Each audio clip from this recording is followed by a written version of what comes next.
Yeah.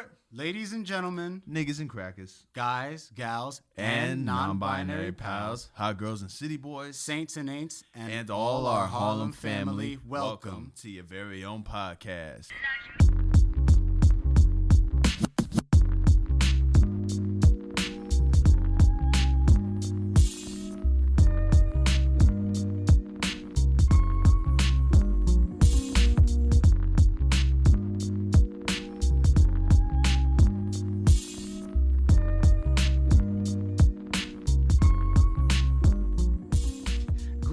And salutations, everybody. Welcome back to another episode of Harlem's very own, the Rona Records. I am, as always, your illustrious co-host, Justin Winley, a.k.a. Remy LeBeau, a.k.a. Shaolin Funk, a.k.a. How You Like Me in My Do-Rag, joined by my boy.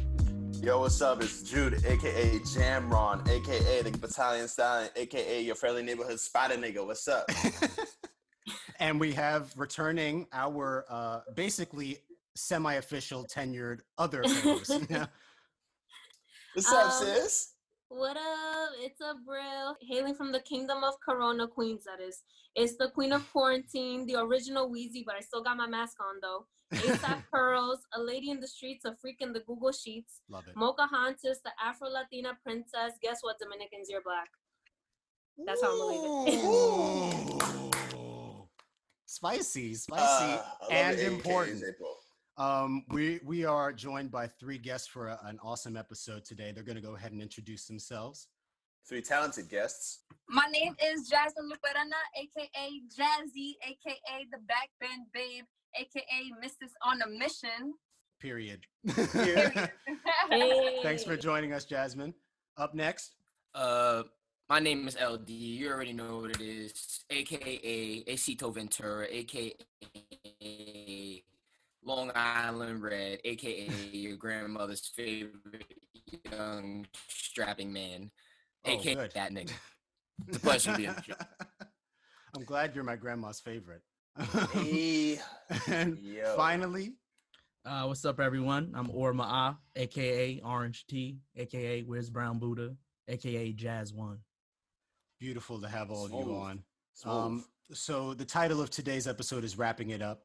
And we have three recording artists who skew and favor rap, but all of them, I'm sure, are multi-experienced when it comes to recording music. I guess actually one of the AKAs I forgot up top is Reference. For those of you who don't know, I also record music on the side, but I really wanted to bring some folks together. You know, Jude and I thought it would be cool to talk about, like, okay, we're in quarantine, but people still feel like making art. So how are we doing that? What are the vibes in that regard? So just to open it up with a question, and whoever wants to take this can. I know for my musical journey, like there are several people who inspire me, but there was one specific artist that like made me realize I can do what I want to do the way I want to do it, and that was her. When I was listening to her original mixtapes back in like 2017, and I was so like, I just loved everything. Like the music itself was great and the lyrics and everything, but also her whole like image, the fact that she didn't have an image and like she was silhouetted, and you had to kind of, your first introduction to her was through her music. So even down to the idea of like wearing those shades, like the tints that Reference wears, that was heavily, interpolated, to use a music term, from her. So to ask the three of you, is there a specific artist that like you latched onto that kind of galvanized, like, okay, I'm going to do music because this person showed me how to do it the way I want to do it? If that's a clear question. Well, I can definitely say for me, that it was probably around like sophomore year of high school, and when like Joey Badass and the whole like whole pro era came out, it was revolutionary, man, because I was just at that point I had really just started seriously making music, and it wasn't even serious. Amir was dragging me to the studio because he knew I could spit, but it's like, shouts out to friend of the show, Amir Royale. He's been on the I episode. heard Joey and I was like, yeah, that's my man right there. He holds it down. But seriously, if it wasn't for Joey Bad, I don't ever think I would have realized that like I could really just get out here and like say what I want and not give a fuck on some grimy shit. So what Joey Badass song? It was the whole 1999. It was the whole 1999. Okay. Gotcha. That whole It was a good project. changed my perspective on music. So if it wasn't for that first mixtape, then I wouldn't think in the way I think for real. That's a good choice. Or Jasmine?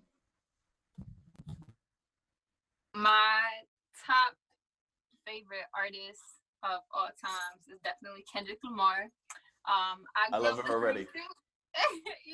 I grew up listening to his music, and not only listening to his music because his flows and ebbs are so beautiful, but also just his lyricism, like the meanings behind it. I would literally stay up to like 4 a.m. on Genius, literally scrolling, looking at every different annotation, like, oh, this means this. Oh, and no makeup today, he was referencing this other track. And like, I just think his symbolism, his storytelling, his lyricism is so beautiful. So I aim to do that in my music as well too. And also the fact that he's just like not even a positive person, but a genuine person. He's really someone who shares his ideas with the world in a way that can transform the world. And I remember that. And what project got you? I'm sorry, Justin. No, go ahead. But what project got you? Definitely overly dedicated. I think that was such a dope release. The fact that he calls it an EP, but it's so many songs, and he's like, nah, my fans are overly dedicated. I'm overly dedicated to them. This is what I'm gonna give them. And that very project right there has so many gems. So many gems. It's interesting you mentioned Kendrick because the first rap album I listened to front to back was Good Kid, Mad City. And there's like Justin before that and Justin after that. Yeah, it's one of those albums that just like it totally changes like your perspective, and especially on the genre, like because I grew up in a Christian home, so I wasn't listening to rap music. I missed out pretty much, honestly. One of my biggest blind spots when it comes to music is everything from like 1989 to like 2010 as far as like R&B and hip hop. That just wasn't what I was listening to, except for like Keisha Cole and some Mary J. Blige albums that my dad wouldn't get rid of, that he would play in the car. But so I really didn't have an idea what rap was per se. And I listened to Kendrick and I was like, oh, this is what it can be. Not even what it should be, because that's a debate, but what it can be is this, like, I mean, it's like you're listening to an audiobook, so I 100%. I was just gonna say that I feel like listening to Kendrick is like reading a book. Like there's so many layers to it, and that's why I think that it's he feels like a very educational person. Like, like his lyrics should be taught like in schools sometimes, honestly. I think they are. They already are in colleges. Or for me, it started like 9th grade, 10th grade when I was just like kind of trying to study hip hop, because my brother, he's a jazz drummer, but he also like just always played music around us. So when I started hearing like Q-Tip and like Tropical Quest, like Jay Dilla, those Q-Tip and Jay Dilla really put on heavy on like taking these jazz records and then making them totally into hip hop. So I think that's what definitely instilled that love for it. And that's what made me want to make beats at first. I was just like, I want to do that.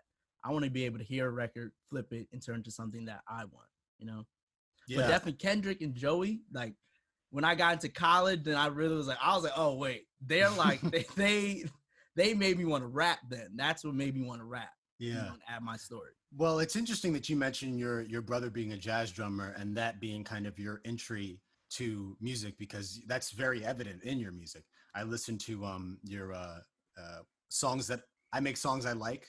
Is that what it's called? I make music I like, yeah. And that whole thing is just like you're rapping over jazz beats. There was one point it sounded like Kenny G was on the saxophone. And that's basically what it was. Like Kenny G. You were rapping, and I was like, yes, I love it. So okay, I wanted to ask that question just to open up, and then I'll throw it to Jude for the next one. But I thought that it was important because I think that we all kind of have like as much as we are all kind of walking collages of everything we've experienced and consumed, we all have one person that was like, that's my North Star. You know what I mean? That's who really got me started on this. And it's Lauryn Hill for all of us too. So I don't agree with that. Oh, no, actually, Yo, the first hot take of the podcast, takes bro. are later. The spiciest nigga in New York is Or came in I'm here. sorry. Or came in here. He's The Team Robert messiest nigga Glasper. of all time. He says she's late to all her Damn. concerts. She didn't write her own songs. you know, me and my brother, we saw her live and we left. We were like, yo, we don't really like this. We dipped. She broke up the Fugees. No. Oh man. That's Oh, crazy. man. We'll get back That's to that. Oh my god. Jude, go ahead. All right. Something I wanted to ask was, what does musicianship mean to you? Because rapping is a skill and rapping is an art. Your voices are your musicians. A lot of rappers, I feel like, only see themselves as just rappers writing their lyrics and busting out their songs, but not really the art and the practice of just rapping. They don't see themselves as musicians as a whole. What does musicianship mean to y'all? That's a heavy question. Jude dropping bombs over here. I'm a philosophy major, man. I'm deep sometimes. You know? I can go. What does musicianship mean to me? It's painting. It's like there's colors, and like each instrument is a different color. Each melody is a different color. And like you just have to find the colors that blend well, or the colors that don't blend at all, and then just put them on the paper there. Because sometimes people try to make music that fits so much that it's like, why would I listen to this if there's 30,000 other tracks like this? So I think it's really cool when artists like mix up a vibe or like do like political trap music. Like, I think that's so fire. And yeah, I feel like musicianship is about finding the blend or finding ways to disrupt. I like that, finding ways to disrupt. Can you elaborate more on finding ways to disrupt? Yeah, so like for example, if someone were to do like, shout out to Dope Goddess. I have a friend who did a trap song about sexual assault and about like no means no. Like, if I tell your ass no, then your ass gotta go. I'm sorry, I don't know if we could curse here, but Yeah, you good. Okay, Jude curses okay. all the time. It's fine. But I yeah, curse like a drunken sailor. I got it from my mama. Love you, mama.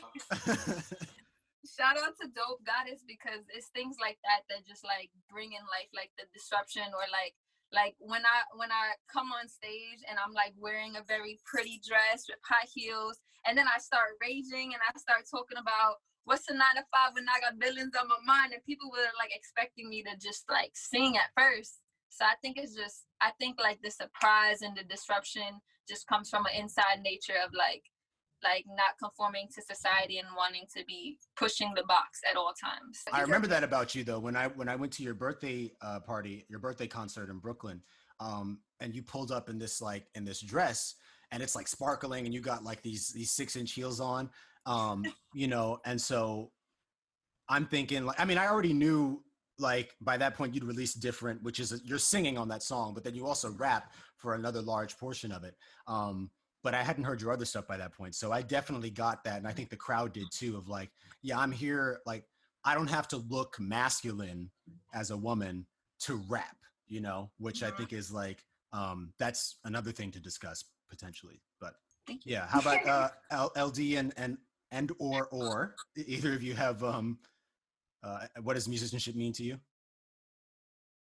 You know, I remember one of my theater professors was saying like how art is a shattered reflection of what you see, hear, and like experience within the world.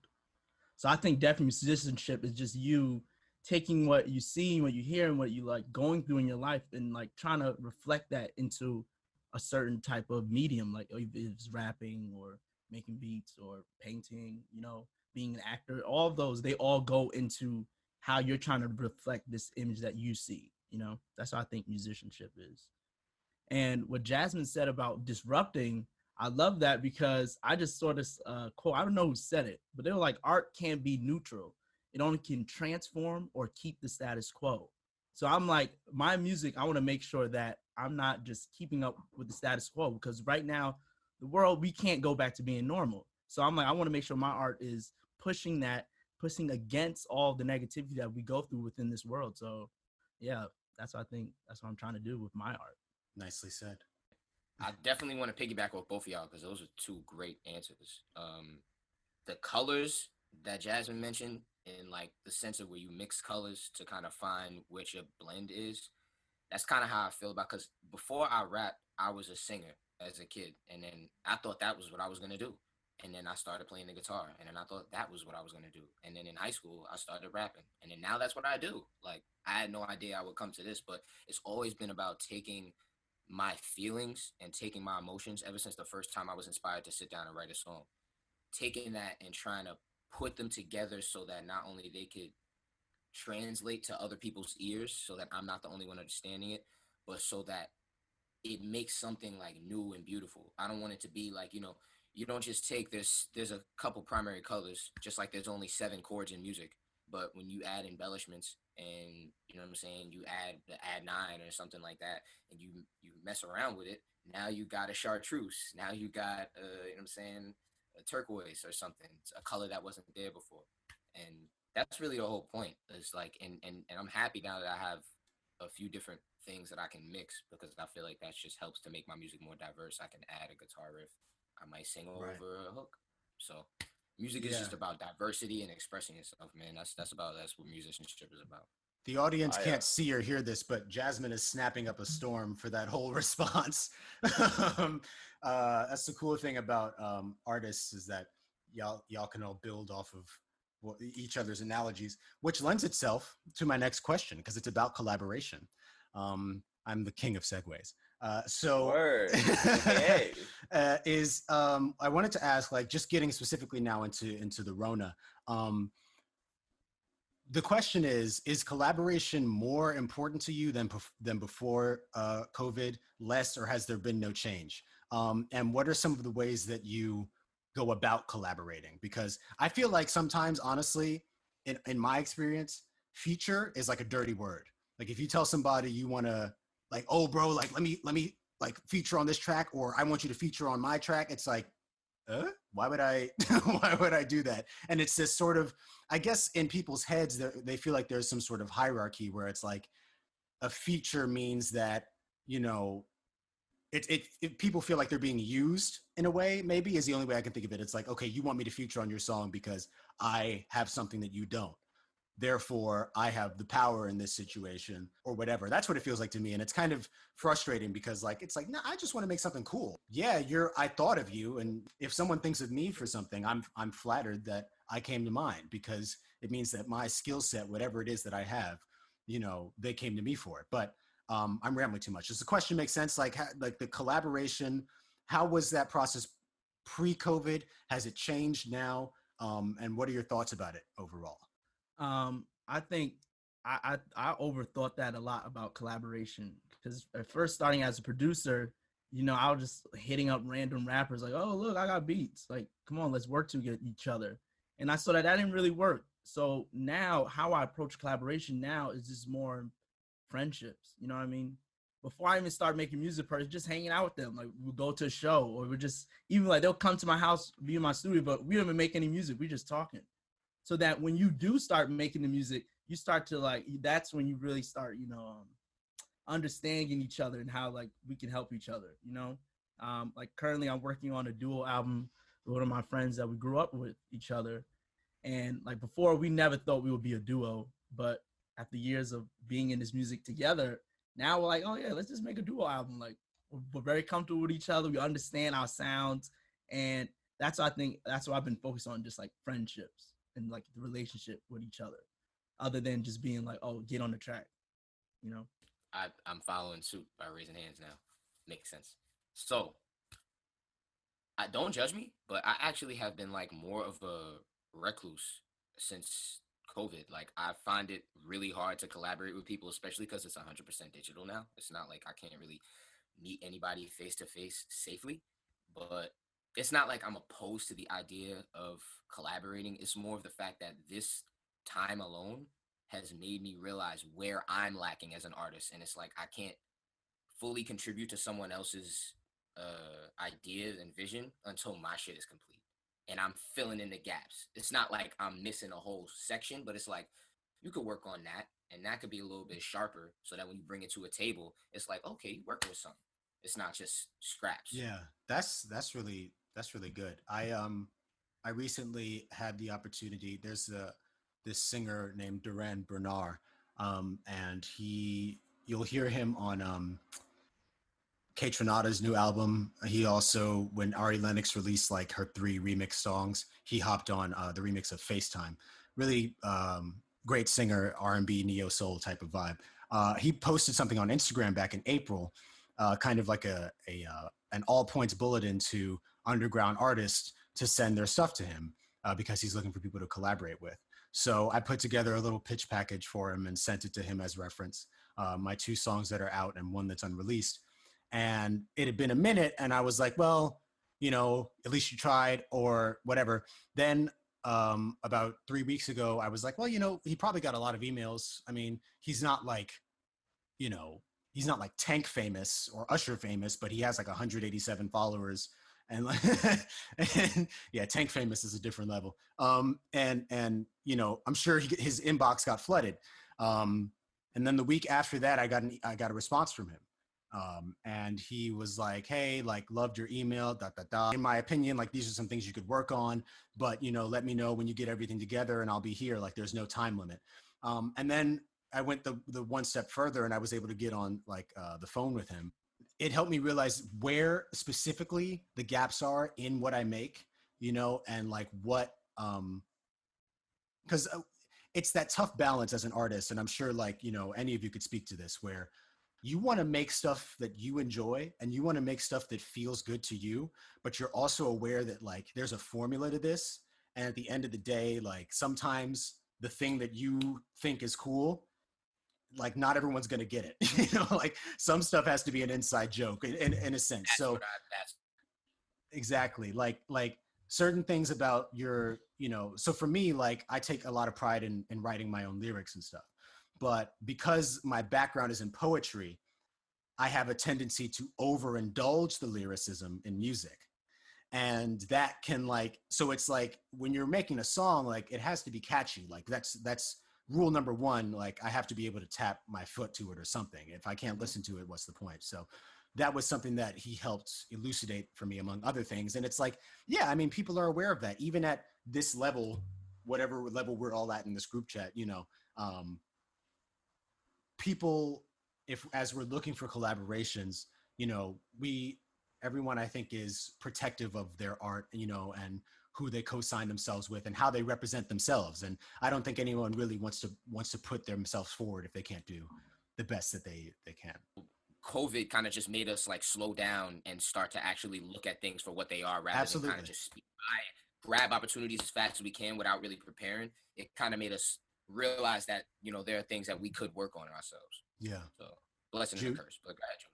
I wanted to know what's up with Abril, how she's taking all this in, what she's thinking about. She's had any questions for any of the artists on the cast. Yeah. Jude is such an ally. He be seeing his representatives, and he's like, "Speak up, ma." So I'm like, absorbing all this because I'm not in music at all, and I'm not artistic. I'm not good at a lot of things. But I really liked what Or was talking about in terms of like collabing with people that you have to get to know them first, and I think that's really applicable. Because I'm a 9-to-5 bitch, so it's very applicable to like the in other industries where I go to networking events and I'm like, oh my god, this person just wants to like connect with me on LinkedIn, see who like they're just using me or they want to whatever it is. It feels very shallow, fake, and gross. I don't like it. But when you actually take the time to like get to know people, and there was like a phrase that somebody told me once where it was like, you have to like water your farm asparagus, something like that, because asparagus takes a long time to grow, like it takes like 2 years or something. Mm-hmm. And so it's like you have to like take, nurture a relationship with someone before you create work with them, or you try to network with them, because then you actually get to know them as a person, and where, what they're looking for and where you can fit in that picture. And something else that I've learned too is that do favors for other people. Like, people remember like people who do favors for them, because a lot of times people are out there like, oh, what can this person do for me, what can this person do for me? If you actually go out there and you're just like, I'm not gonna expect any favors back. It's kind of like when you lend money. Like, if you're gonna lend somebody money, expect that they're never gonna give it back to you. Just go out and lend money, and not literally, if you don't got money, don't do that. But like, lend yourself to other Start people. divvying up that stimulus check. Yeah. But I think that those are really great lessons to learn. And I think this time alone too, like what you were saying, LB, about like just kind of seeing like where your skill sets are and where you need work, and whatever it is that you do. I think that like this alone time is like a great place to do that. And it's a good practice to have even after everything goes back to like not normal, but like whatever normal becomes. Like, it's good to set that time aside to be like, all right, let me do a reflection on what, where I'm at, what I'm doing, where I could improve. But yeah, no, I'm absorbing it all. Great stuff. Absolutely. That was dope. Jasmine, what's collaboration looking like for you right now? Collaboration for me right now comes in different forms, even like organizing as well too, because we're in like revolution times right now. Mm-hmm. As far as music right now, I'm actually currently working on a project, and that project doesn't have no collaborations except for one, but it's a surprise, so I can't say it. You try to do J. Cole, go double plat with no features. I mean, it's gonna be your name backwards, right? No, it's literally like I was saying, I feel like I'm in this album, this EP, this project is something that's like literally me pouring into like my toning of my crafts and like the different messages that I want to get across in very different ways and genres.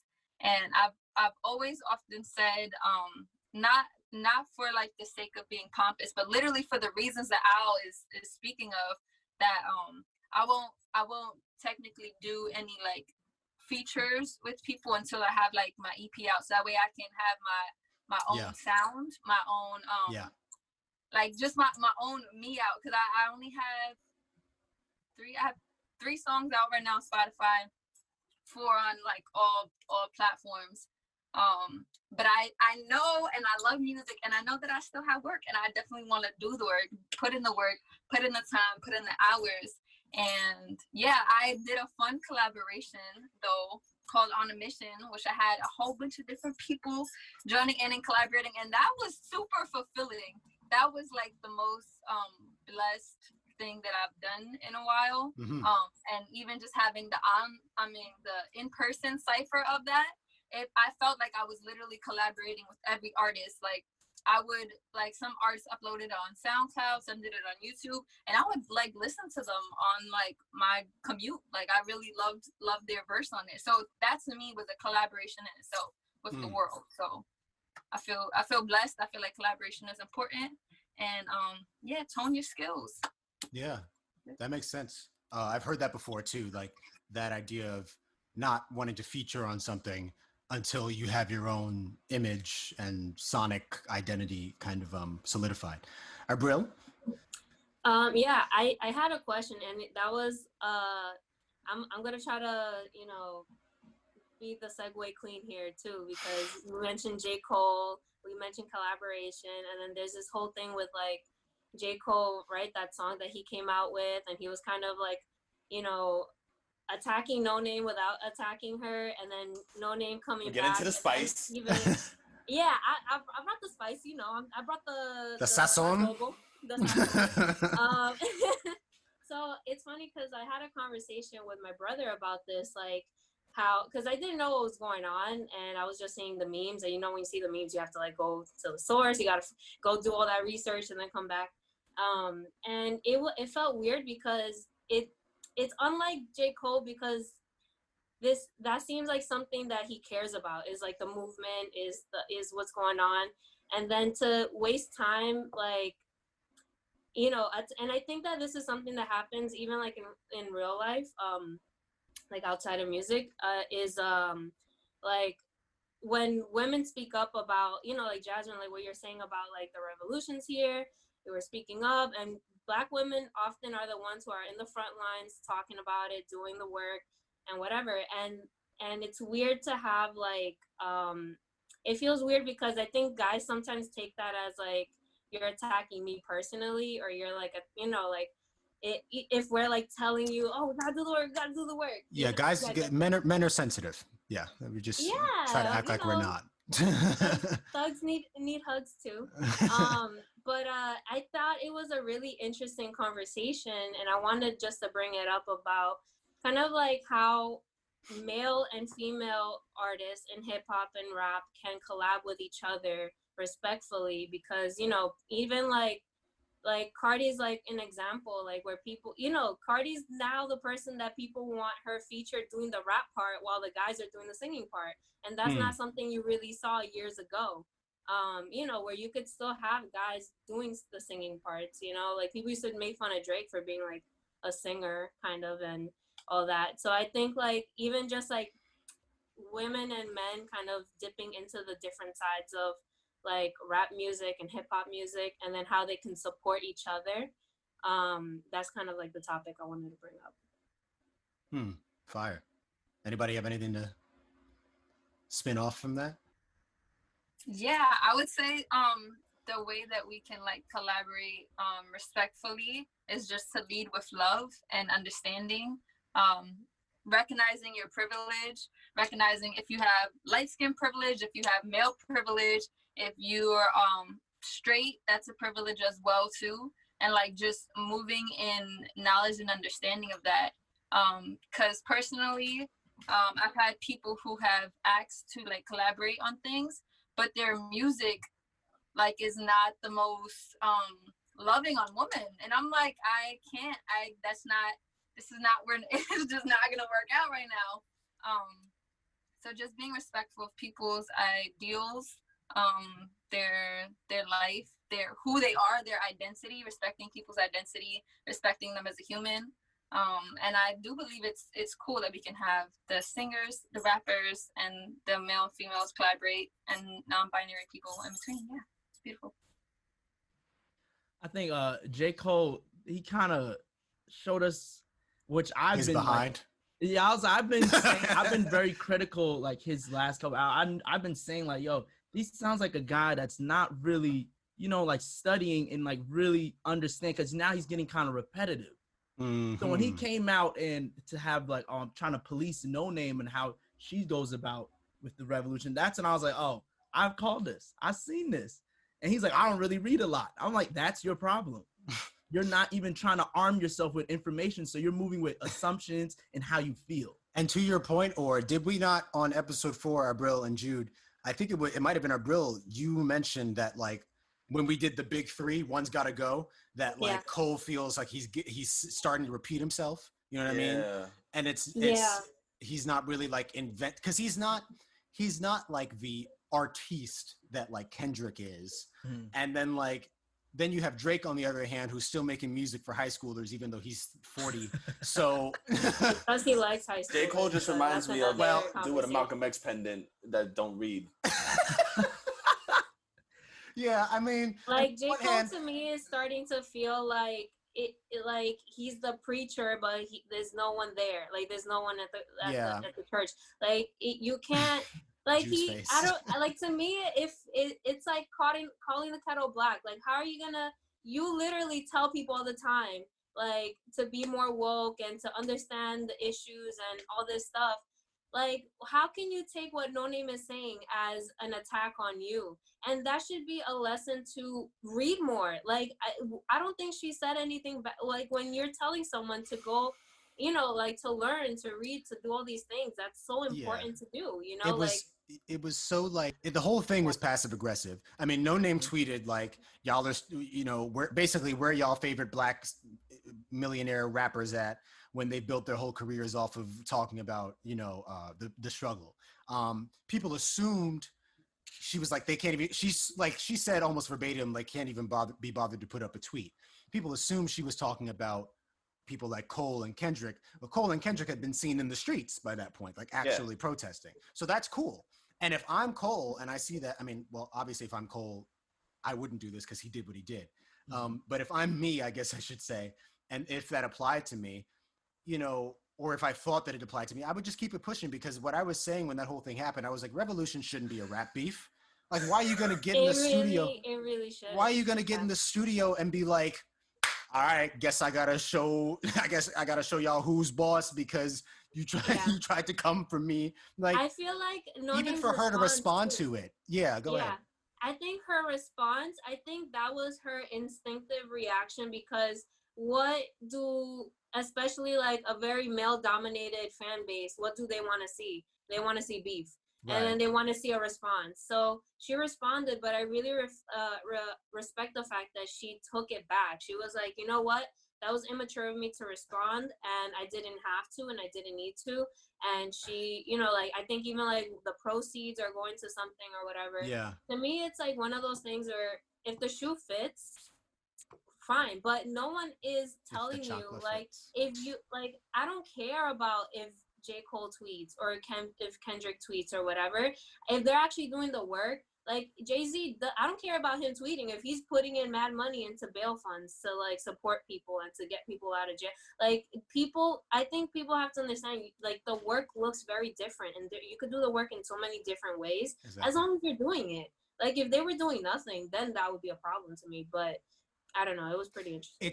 I mean, and to make that point in a tweet. You know what I mean? It's kind of like, you could get into the weeds about it, but I mean, I will say, just on a musical level, No Name's track kind of slapped more.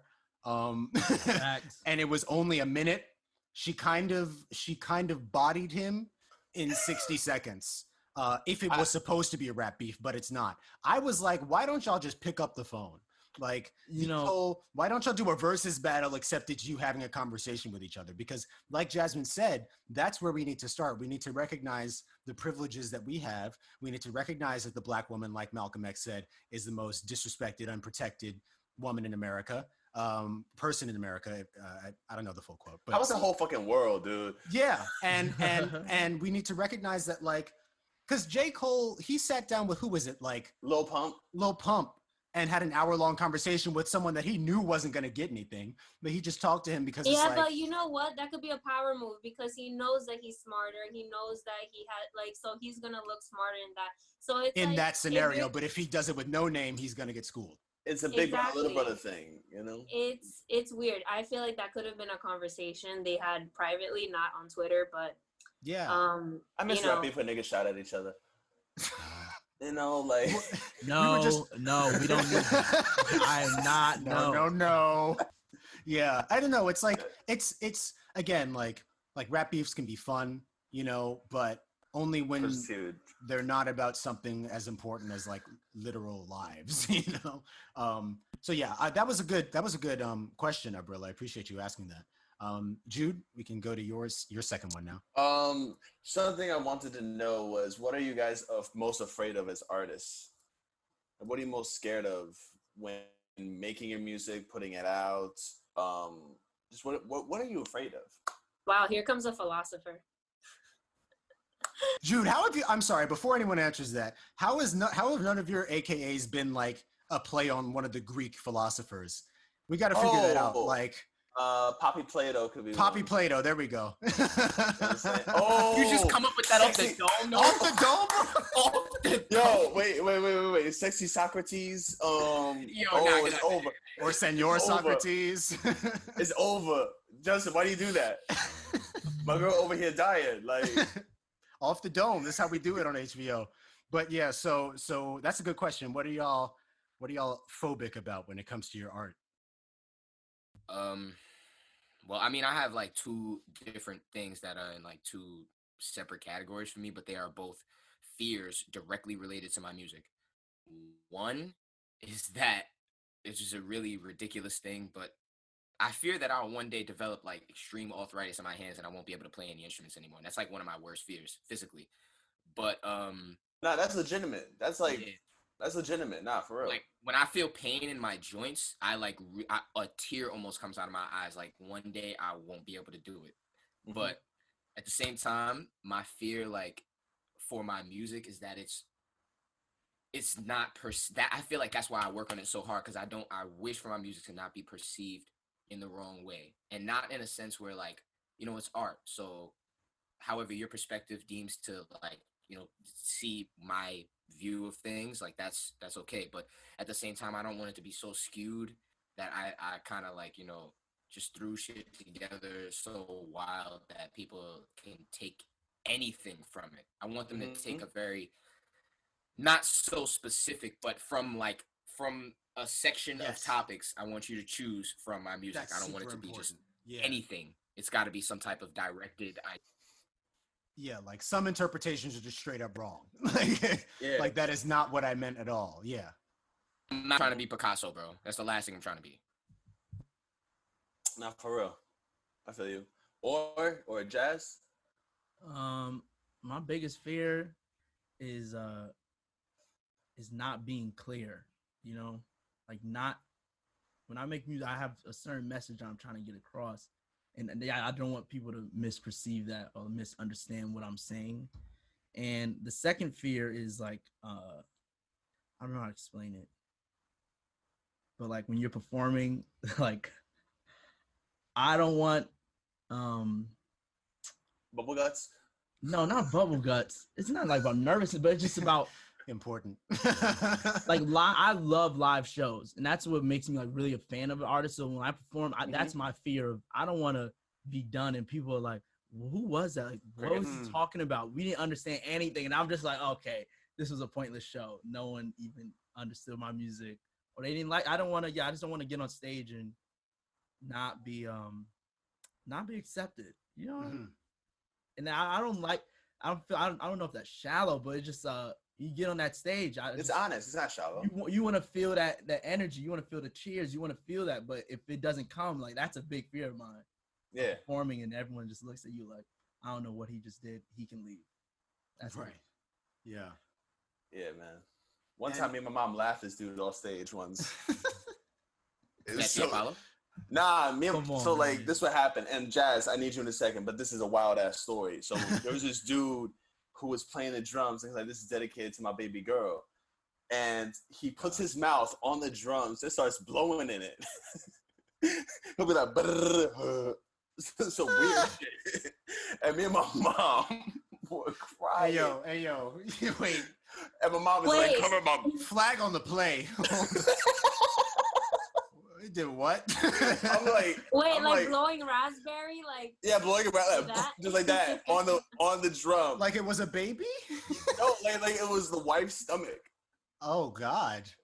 And me and my mom are just sitting there. I'm in tears. And my mom was like, "Yo, Jude, shut up, shut up." You give him. Imagine carrying somebody's baby and they dedicate that to your. That's a waste of 9 months. God damn. You were in the audience giving them those soprano laughs, bro. I was Robert De Niro in Cape Fear howling in the back of the theater. The moon heard me. I was crying so much. With popcorn hanging out of your mouth. Yo, deadass. That's ridiculous. I just want to briefly hop on what Orr said, because I think it speaks to something that I worry about.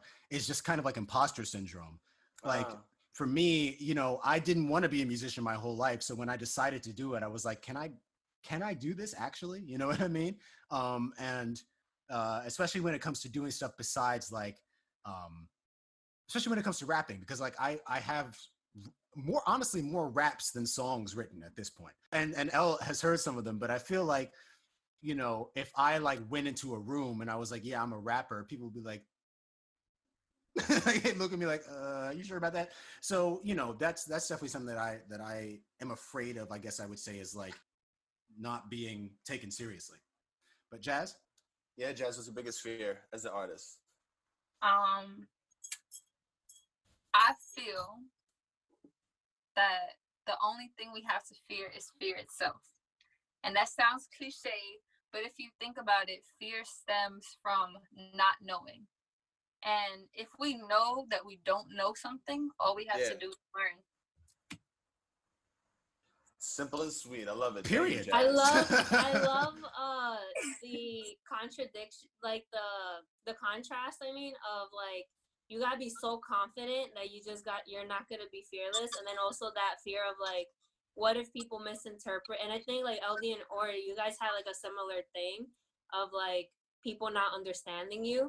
Mm-hmm. And I feel like that's also something that is like an effect of like being on social media and all that. And like, you know, when you expose your music to, it's not like you're like before where it was like you had a tape and you shared it with like the people in your block or the people in your neighborhood or whatever it is. Now it's like people who like don't give a fuck about music or don't care about this or don't care. Like people really become like really like snobs about things that they don't know about, especially if they're not in the creation process or they've never done that part of it. So it's like, I think that like if you have that, like Jazz said, like if you have like a certain level of like confidence in your work and if you really hone in on it, it's like if they don't get it, they weren't meant to get it. You know, like it's not for you. And I think it's really important for people to understand not everything is going to be for everybody. And the people who like it, great. And then that's it. You just keep it pushing. And I actually, Apprentice will know what I'm talking about when I say this, but I disagree with Amir on this, in that like he's of the mind that every single thing somebody records in the course of their life should come out at some point. And I'm like, I don't agree with that. I think and I'm sure he would explain it in a way that's probably more nuanced than what I'm giving him credit for right now. But I think that it's totally okay to, and like, granted, I'm happy that like I've heard some of Mac's posthumous recordings, but also like if I'd never heard them, I never would have known that I didn't hear them. So I wouldn't have lost anything. You know what I mean? The same thing with like Prince and with Michael Jackson when that other album came out. You know, it's some of it's cool, but it's like if I wouldn't have known what I didn't know, like Jasmine said. So I think it's perfectly reasonable sometimes that if you're as an artist, you sometimes, like a painter can paint something for themselves. They can paint a self-portrait that they just look at for their own confidence and everything. A recording artist can go ahead, LD. Now, I really just wanted to piggyback off that because I literally just like I rewatched the movie. I don't know if you guys have ever seen the movie, The Secret Life of Walter Mitty. It's pretty fucking trippy. No, but I've heard of it. Yo, I'm not gonna lie, it's a good movie. It's like it's a little bit like, you know, out there sometimes. Like they throw some corny comedy in there, but it's like the message behind it is basically like, you know, this guy that works for Life magazine who processed all the pictures for the past 16 years for every issue. And they're firing him. And he goes and tries to meet the photographer for the last still for, you know, the last issue. And he has to find him in like Afghanistan. And when he finds him, he's taking a picture of a snow leopard, which apparently is like a animal that never lets itself be seen.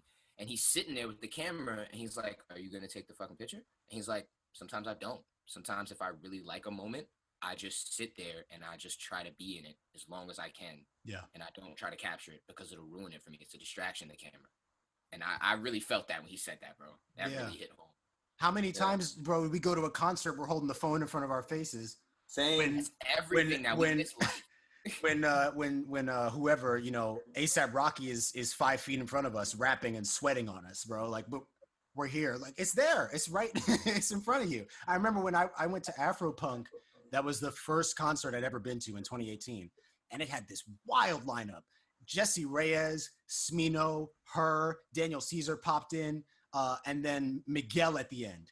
Miguel is a crazy performer. Miguel is out of this world. Miguel came out there like Chuck Berry, bro. He had like this lime green suit on, and he looked like Jim Carrey in The Mask. It was crazy. And I recorded some of it so I could post it on Instagram, but I really found myself enjoying the spectacle of it just for me.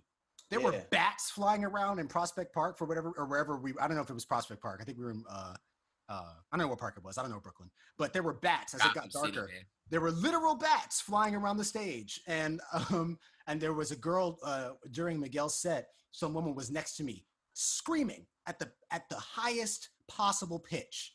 Like it sounded like she was like drilling into my ear. I loved every second of it. So like I think that's really important what you said there, Al. How y'all feel about Pop Smoke's album that 50 Cent is doing?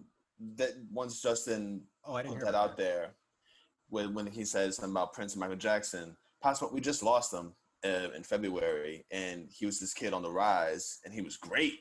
So, and I know Or from Brooklyn, I see your hands up. But how do y'all feel about this coming out? Because he was so young, and we wanted more from him. Would that still apply?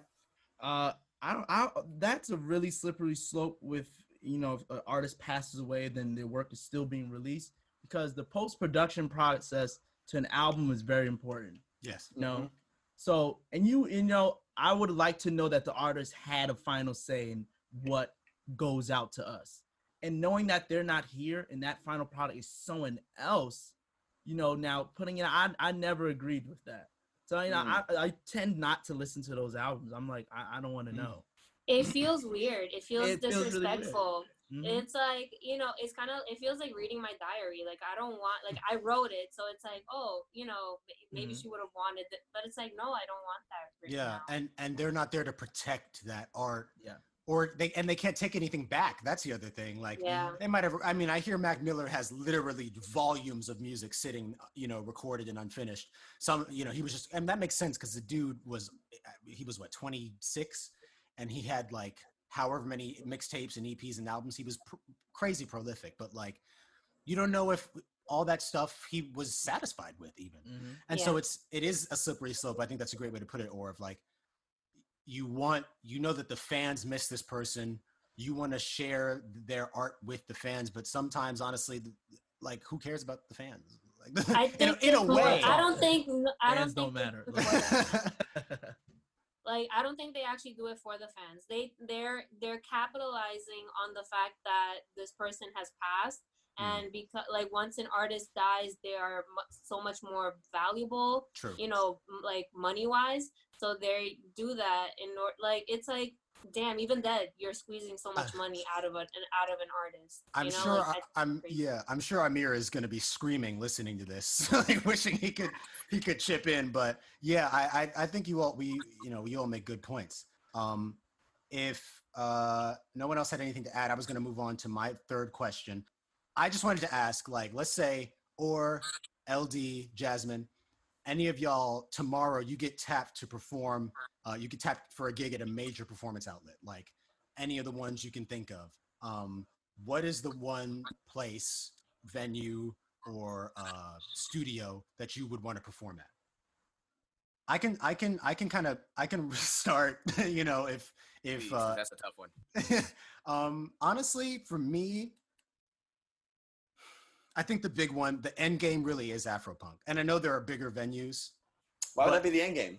I just think I love the energy, bro. And I don't know if I'm biased because it was my first concert and I got to see the people I saw, but I think that it's just such a like Afro black and brown, Afro positive, like it's just everything like Afropunk in Brooklyn in the park, or like if it gets bigger, Afropunk in like the Garden or MetLife or something. Yeah. I mean, they have it in Atlanta too. I'd love an excuse to go to Atlanta. I mean, I know it's hot down there, but like, they got good food. So I just think that Afropunk is really, really dope. But if it wasn't going to be that, I also like Color Studios. I think that's cool. I just like how that looks. That's dope. I think like Ora said, I really like live shows. I had my first one in August last year and it's intoxicating. So like I would want to be able to feed off the audience. So that's where I'm at. I don't know about y'all. I think it's hard. I don't know the location, but like I would love just to perform in front of thousands of people. I don't know what location though. Like that's something I never really thought about. But got you. And yeah, my parents and my grandparents, because they never see me perform. So I just know it has to be in front of 1,000 people, but my grandparents and parents have to be there. Because they've never seen me perform, so I just really want that. Yeah. We got any Tiny Desk fans on the line though? Like anyone want to Tiny chill out? Desk, I love it. That's endgame for me, to be honest. NPR, that's my vibe. Like talking soft into the microphone. Right. Massaging your ear. That's me right there. Come on. But not for real. LD, you got an ASMR channel? You should. Bro, I'm not gonna lie though. I do have like a fantasy venue that I want to perform at that doesn't exist anymore, but you got to hear me out and understand why I want to perform here. Hit me. The energy at this place. Have y'all ever heard of the Fillmore East? Mm-mm. No. Okay, so the Fillmore East is a venue that is downtown Manhattan. Well, it used to be downtown Manhattan. It's now like a Bank of America or some shit like that. But Boom. it was the last place that Jimi Hendrix performed at, I think. And like one of the like they sell posters now for like $400 from Fillmore East, but they closed it. They like sold the building and everything. But the last performance had like Jimmy, the Beatles, had like it had like Cream was there, like Grateful Dead performed it, and that was all in the same night. And it was only like a very small little auditorium set up, like a very little small building, first floor only. You know, really tight knit audience, could seat maybe 2,000, like 1,500 people, but it was like the vibes. Stories that come from that venue, people said like it was like besides playing the CBGB, which also doesn't exist anymore, that would be a goal of mine. So, you know, sad though because they're both gone. We'll bring it back for you, LD. Jazzy? Yeah, so veggie backing off of that. I just wanted to pay homage and like just acknowledge like the blessings that we have already received. Because like speaking about the last place that Jimi Hendrix has played at, I was thinking about how I literally performed with my theater company at the National Cathedral in DC, which was in front of 4,000 people, and it was the last place that MLK did his last speech. And just being in the energy of that, it was insane. The echo was insane too. Like there was a 3-second delay from like the stage all the way to the end. So that was fire. So I just wanted to acknowledge like the blessings that we already have. And thank you, Justin. I want to acknowledge you. Thank you for this question because my mind is already turning, and I'm like, yo, I don't have my dream venue yet. That's so important because I feel like once you know what venue you're gonna be in, you're like, okay, well, now how do I make it there? Like then you take the action steps to get it there. So I really appreciate this question. And that's something that I'm honestly gonna have to research on, and I'm gonna do that right after I get off this. Throw that on my vision board. But definitely want it to be somewhere international as well too. Definitely want international vibes.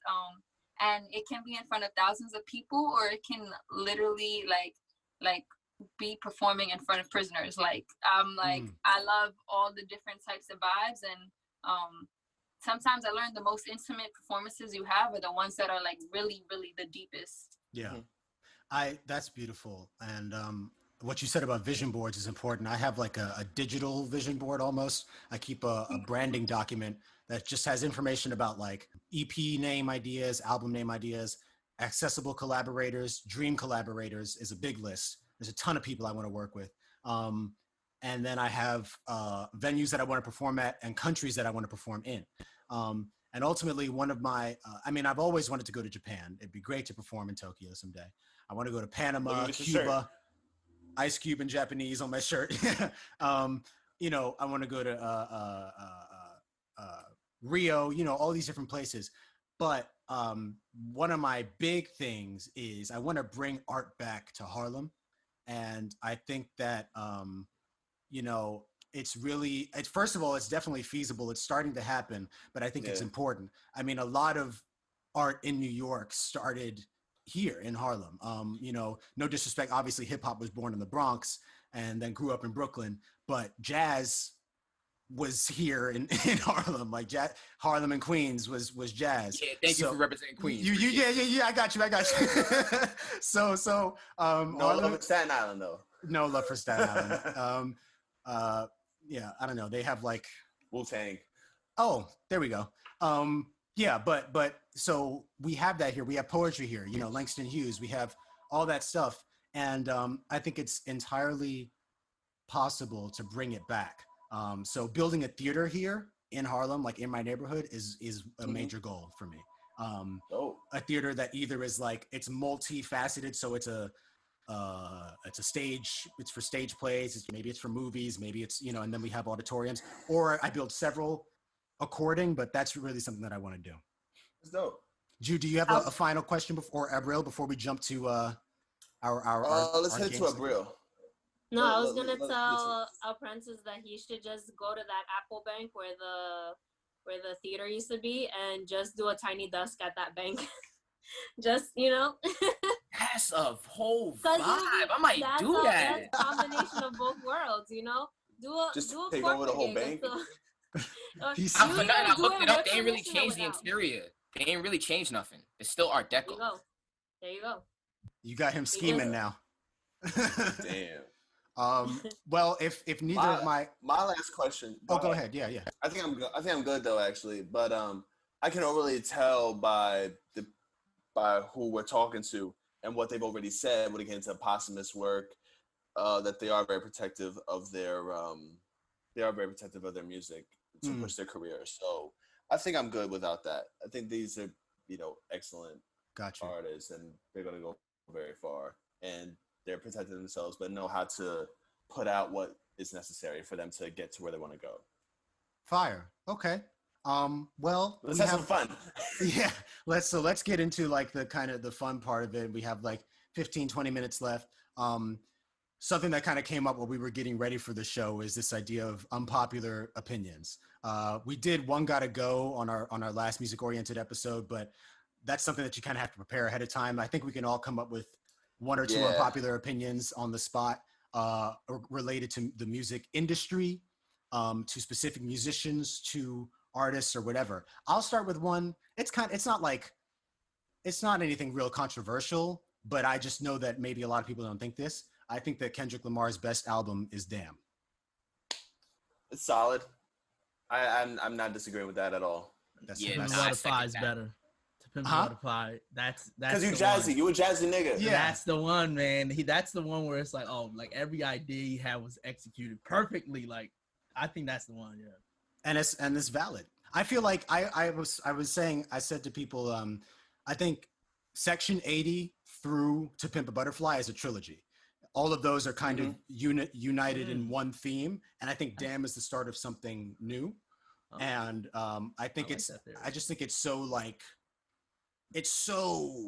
I mean, talk about epic. When I was listening to, I've listened to some of the Dissect. There's a podcast. I mean, you know, they have a lot more followers than we do, but a podcast called Dissect on Spotify and Apple Music. They take an album per season and break it down. And so I listened to a few episodes on Damn, and I was like, wow. Like, yeah, me too. Even all the things that I thought I knew were in here, there's more. Yeah. So that's my semi-unpopular, low, you know, softball opinion. But I know, I mean, Orr was saying some stuff before we started recording. Or if Jude, if you have something, you know.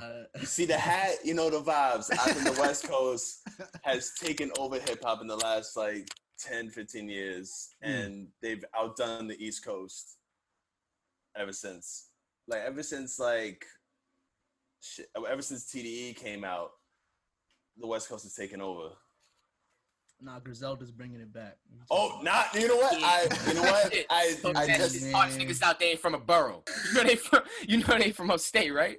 Yeah, I know they're from Buffalo. That's still East Coast. I'm still like, they still New York. They still here. They still the gritty. Yeah, well, that's the thing about. Fact. That's a fact. That's the thing about East Coast versus West Coast is I feel like it's just New York versus California. Like no one's talking about that's rappers. That's exactly what it is. No one's talking about rappers from Florida. Like that's the South. Yeah, true. That's where you get. They were before they got arrested because we all know Florida man doesn't stay free for too long.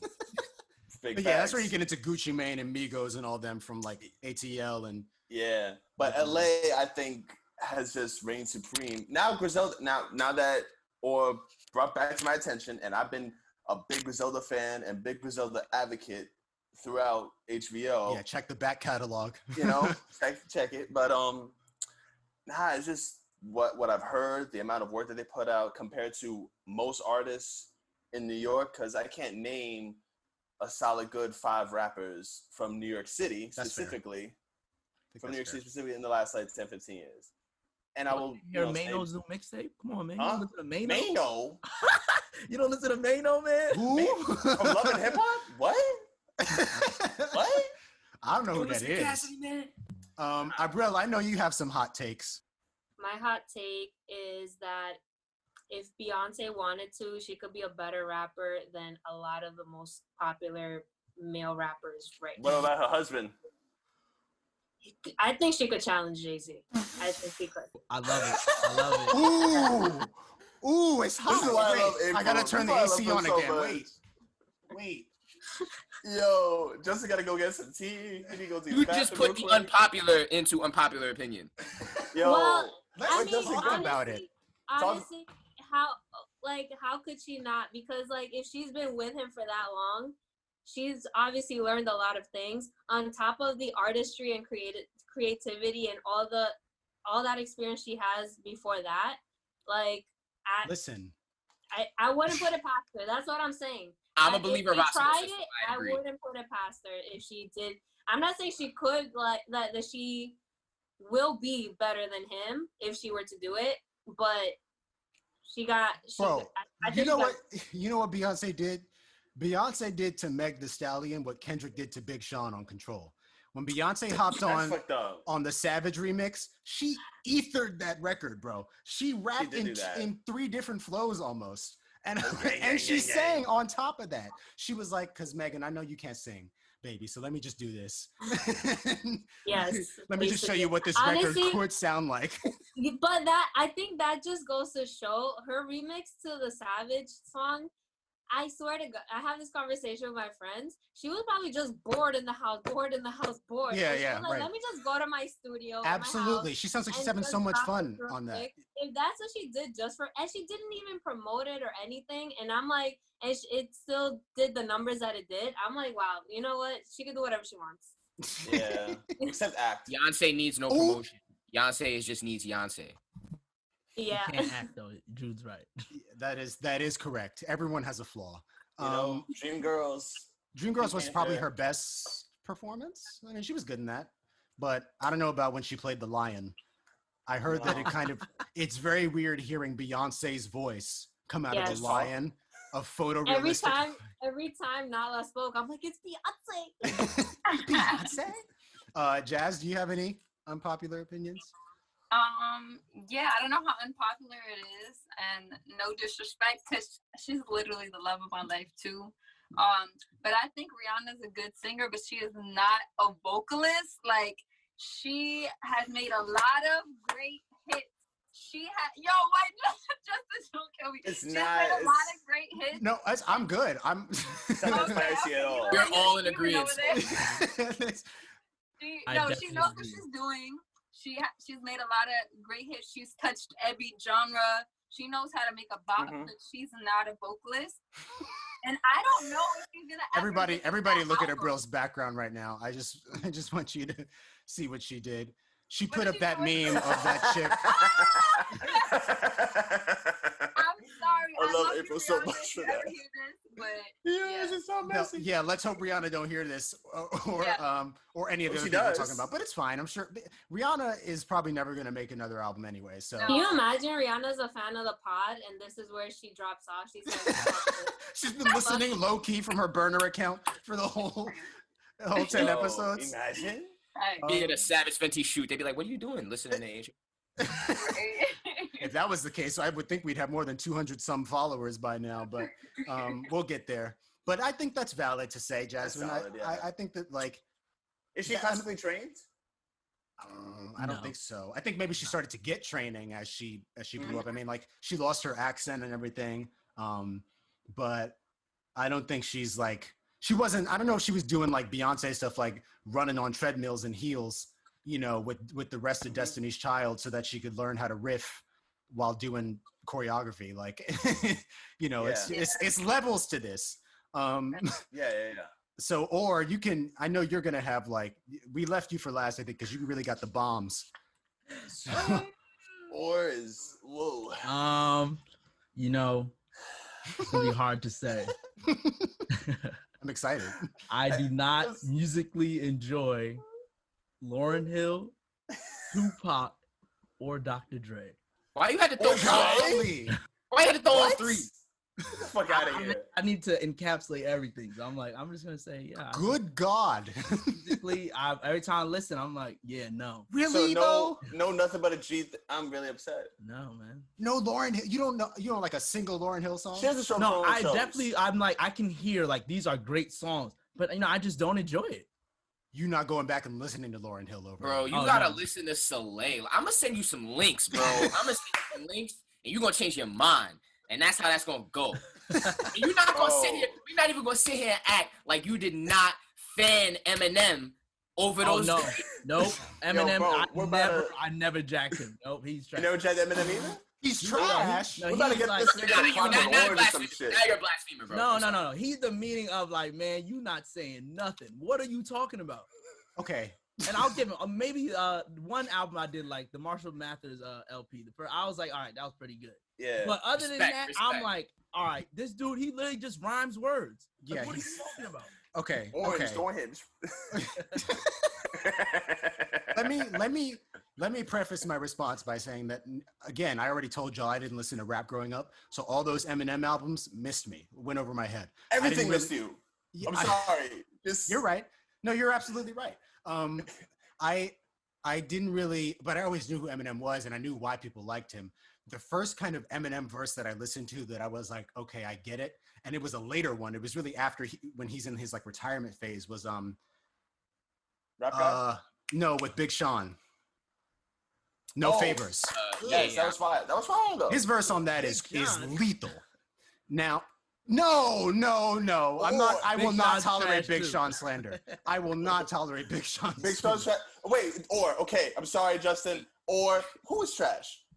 Like, give me your 5 trash. List, man. It's a long list. Give me a 5 list of trash. Just hot garbage. Like 3 legends. Like, Yo, how long can who's list? So Eminem trash, Big Sean trash. Jesus trash. I don't know. You gotta give me some stuff so I can be like, oh yeah, I don't know. I don't beg with Well, how do you feel about Drake?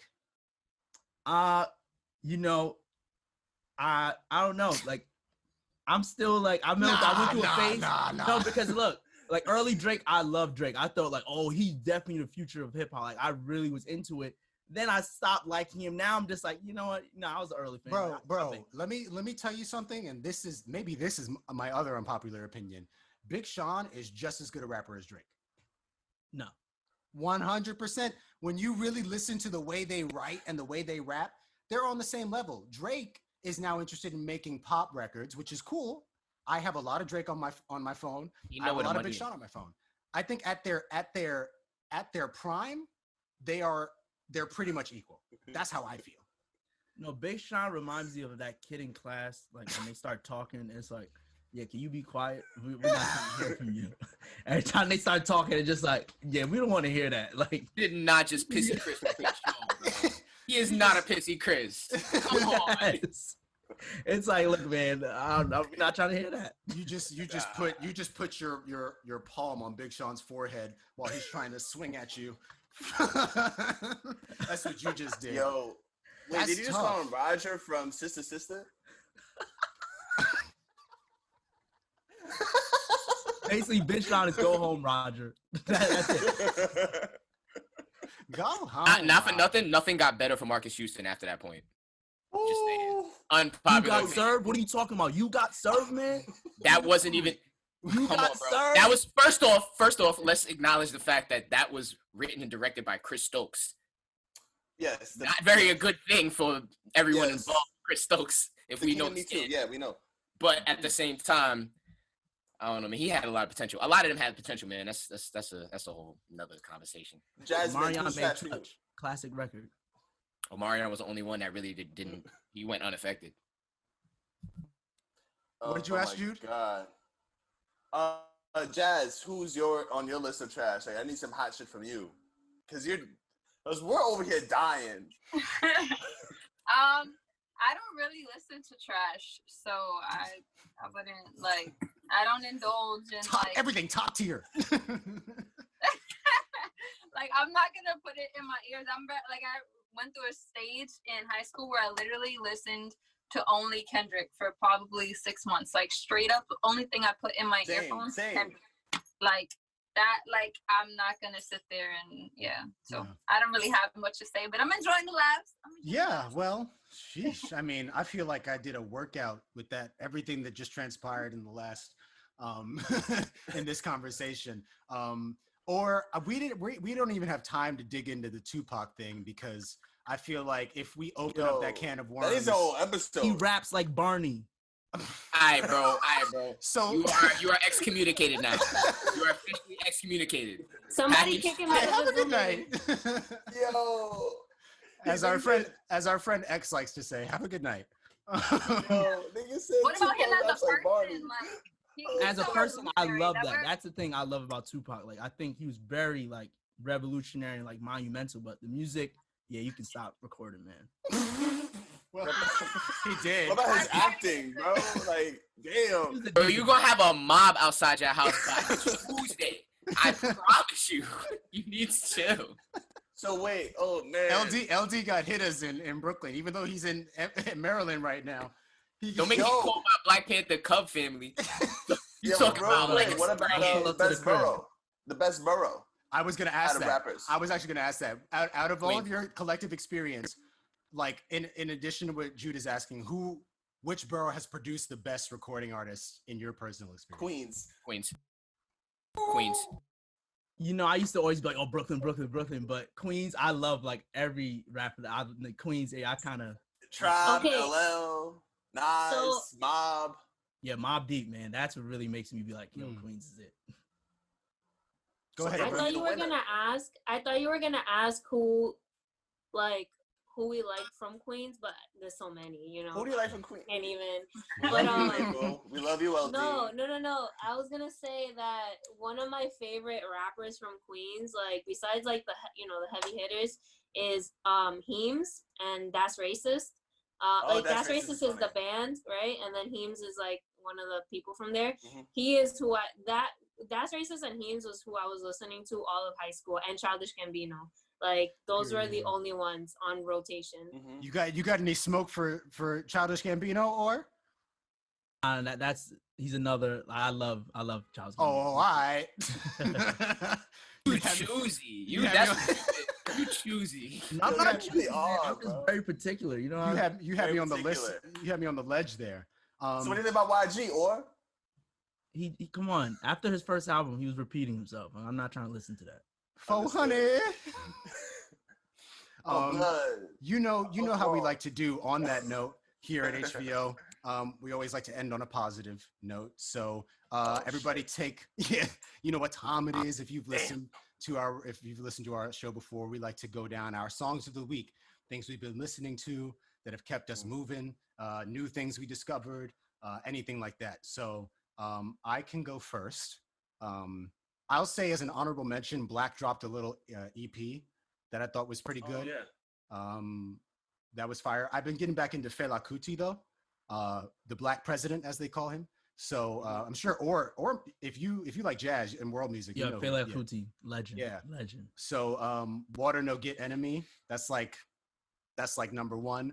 I would also say Nux is this British rapper, bro. I'm really getting into this British rap scene. I don't know why. It's just I'm preparing for my trip to South London, bruv. And Nux is this great rapper. He has this song Rice and Stew. I don't know if I've mentioned that before. If I have, then Wedding Rings is the song that I'll pick.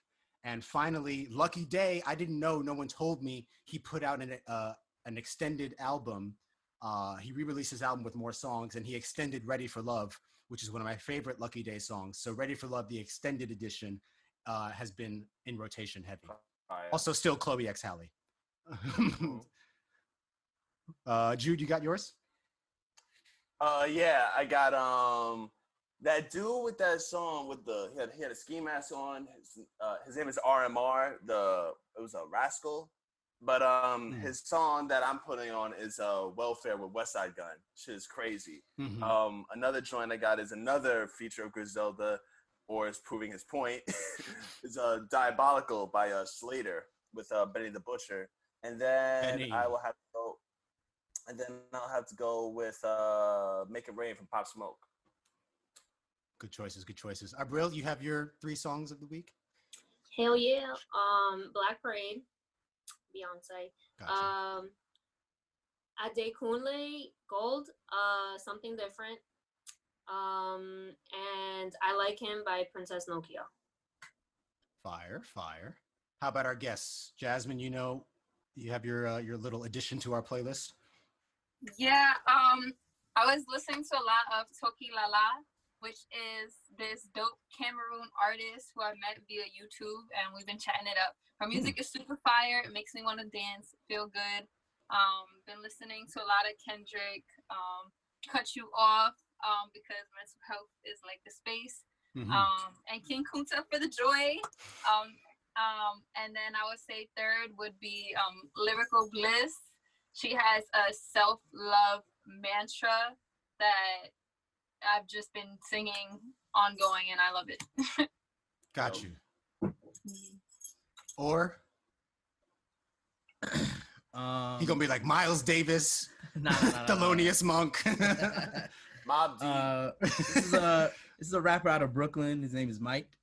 His song "What's Home." Oh yeah, Mike, that's on him. Mike, that's what, yeah. And then I just heard this song by BK the Ruler. A Girl Is a Gun.